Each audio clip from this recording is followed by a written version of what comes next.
Welcome back, everybody, and you are still watching the Now Morning Show right here on TTT. Carry alongside Raucus this morning. We're having a great morning so far, and as you mentioned earlier, Raucus, you're going to be having a chat with the National Training Agency. Yeah, a lot of people are interested in technical and vocational education and training here in Trinidad and Tobago. And here to bring us some more information on this opportunity, Pauline Whiteman, the Acting Chief Executive Officer at the National Training Agency, and she's here via Zoom, as well as Dr. Patrice Paris-Searles, Manager of Research, Planning and Development at the National Training Agency, on the phone. So welcome, ladies. Good morning. Good morning. Thank you for having us. Not a problem. So, Pauline, let's start with you. Can you tell me what the National Training Agency is all about and why it was established? Okay, so the National Training Agency, we are an agency under the Ministry of Education, and we were established to coordinate and harmonize all technical and vocational education and training in Trinidad and Tobago. And when I speak of technical and vocational education and training, we're referring to what people would know as skills training. Mm-hmm. Okay. And we are responsible for developing several products and offering specific educational services related to TVET, as I refer to it as at this time. So tell me, what is TVET? To put it simply, TVET, if I heard the question correctly, TVET is really skills training. It focuses on having the person pursuing any program, training program, acquire the skills, the knowledge, and the attitude related to a particular occupational area. Okay, so what are some of the products? Let me throw across to Dr. Paris-Searles. Can you tell me some of the products and services offered by the Ncaa? Okay, so because, as Ms. Whiteman would have just indicated, we are looking at all the competencies that are used in the workplace. Mm-hmm. So we have one product is our National Occupational Standards. That is where we look at different occupational areas and get the chief users of those laborers to identify the areas that they must have competency and mastery in order to function effectively in the workplace. On top of that, now we would have our labor market studies, where we go out and look at where the skills gaps are, where the vacancies, the difficult to fill positions. That is what we would alert training providers to and say, okay, you need to develop programs to service these needs. We also have the checks and balances, because it's about quality. When you register for a program, you want to know that you're able to get employed at the end of it. Right. So we have a center approval process, which is the quality assurance check, that we go into training agencies and say, okay, let us look at what your infrastructure looks like. Let us look at who your trainers are and ensure that the quality is there. Right. We also do career guidance. We have a system by which we also disseminate critical and new information, because we are a Univoc Center, the first of its kind in Trinidad and Tobago.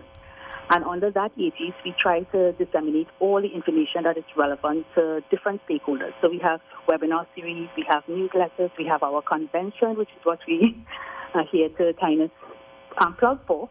But it's just an opportunity to bring different stakeholders and practitioners together so that we can strengthen all the training that is being done in Trinidad and Tobago. I think that's in a nutshell. I'll stop there. All right. Well, they said you're having a convention as well? Correct. Tell me about the convention. Okay, so we have our e-convention. It's scheduled to start tomorrow. And because of the COVID, we had to, kind of replicate what happens internationally. So we are now, it's a virtual conference. So it'll be on a Tuesday, Thursday, and Friday. And we have, because of the use of technology, a cross-section of presenters that will be coming from international and regional, as well as our local partners. And they will be addressing different critical areas. For instance, on day one, we'll be looking at virtual and augmented training, so all things online, distance, how COVID has been forcing different TVET institutions to innovate and increase their access. On day two, which will be on Thursday, we are looking at new modes of training in the workplace. So here's where we look at things like apprenticeship, internships, traineeships, different ways that training happens that is not necessarily confined to the classroom situation. Right. And on the final day, we will be, of course, because it's workplace, but we don't want to stymie persons into thinking that you have to go and get work. We are looking at entrepreneurship in TVET and how skills training can allow for a different category of persons to go out and seek their own industrial adventure. Yeah, so that is what our conference is. 3 topics that will be covered over these 3 days. Fantastic. I wanna head across to Pauline and ask: is there an age group that you guys specifically target at the National Training Agency?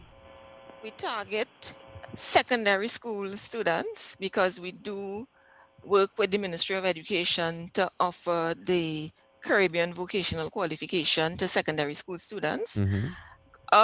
As far as whatever age, adults, older persons, because life is a continuous journey and we ascribe to lifelong learning. So it doesn't matter what age, from secondary school straight up. Just one thing I would like to mention, in addition to what Dr. Searles indicated, she gave you quite a lot of information on what we will cover at our TVET e-convention. We'll also be launching what we call a record of achievement. And this is really a pioneering initiative. The mastermind was our chairman, Dr. Ruby Allen, and with this initiative, candidates who pursue the Trinidad and Tobago National Vocational Qualification, that's one of the qualifications we offer, as well as the Caribbean Vocational Qualification, for the first time, they will be presented with one document that lists all of the awards approved by the Ncaa in one particular document, and they can actually access this online. So we'll be launching that product as well during the TVET e-convention. Okay, fantastic. How has I know the question on everybody's mind, I see that you all have gone online with the convention so that you're doing it in relevant to the times that we're living in. But has COVID-19 had a major impact on how you were able to get your information out and to help people get to their training and do better at it? Well, as you heard from Dr. Searles, we would have opened the first Univoc Center in Trinidad and Tobago. Through the Univoc Center, we are hoping to reach some of our stakeholders, in particular the instructors, TVET instructors, and persons pursuing TVET qualifications, in order to provide approaches to deliver TVET in light of COVID-19. So we'll be encouraging blended approaches where they use the technology, and at some point in time when we can again go back to the classroom, we will provide guidelines with respect to how many trainees they can accommodate at one time and so on. But we have been able to get the information out there via the technology at this time. And this is the intention going forward. Fantastic. Now, before we go, Dr. Searles, I just want you to tell me, because I'm maybe just uninformed, but what is a Univoc Center? Okay, so the Univoc Center, I think everybody would be familiar with UNESCO. Right. Okay, so UNESCO, because it deals with education, has set up a specialized agency on this umbrella that would look specifically at vocational education and training. Right. So how they established it would have been a network of over 400 and some centers across the globe. And the purpose is to strengthen TVET worldwide. So it allows you to tap into the international resources and the best practice to collaborate and learn from each other. So as a Univoc Center, what happens is that the National Training Agency would now be recognized as one of the centers that can tap into that resource. So that we will be able to access funding opportunities, we will be able to take part in the global conversation to help improve how we service our stakeholders. Right? So it is just a stamp of approval from the level of the UNESCO UNIVOC Secretariat in Germany that says the National Training Agency is now going to be that center within Trinidad and Tobago where persons who want to collaborate, want to research, want to expand the network be a part of it. Can access it. All right. Well, I want to thank both of you ladies for joining me this morning and providing us with this very valuable information.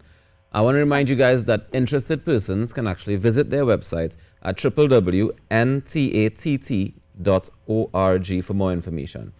That was Ms. Pauline Whiteman, the Acting Chief Executive Officer at the National Training Agency, and Dr. Patrice Paris-Searles, Manager, Research, Planning and Development at the National Training Agency. So, guys, if you're interested, check out the website and get all the information that you want. Let's take a quick break, and when we come back, Ncaa is here with entertainment news. Don't go anywhere.